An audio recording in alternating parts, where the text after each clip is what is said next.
In today's video, I'm going to teach you how to change bank account details in an invoice template in Odoo. This is a quick adjustment, but it's an important one because the bank account information shown on your invoice template is what customers may use when making payments. So if those details need to be updated, Odoo gives you a simple way to do it directly from the settings area. To begin, open Odoo and click on the Settings app. This is where you manage the overall configuration of your database, including company and document-related options. Once you're inside Settings, go to the General category. This section contains a wide range of system preferences, so take a moment to make sure you're in the correct area before moving on. From there, look for the Companies section. Under that section, click on Configure Document Layout.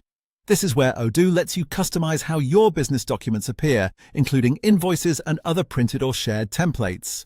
If you've never opened this before, you may notice options related to branding and document presentation. For this task, the part we care about is the bank account field.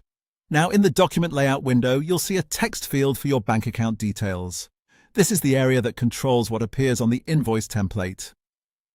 Go ahead and edit the information here so it reflects the correct bank account details you want displayed.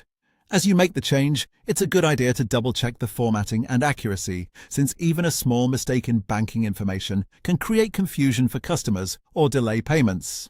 Once the details have been updated, click Save. After saving, the new bank account information will be applied to the invoice template.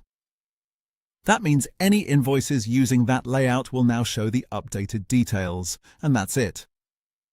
The process is very straightforward. Open Settings, go to General, find the Companies section, select Configure Document Layout, update the bank account field, and save your changes.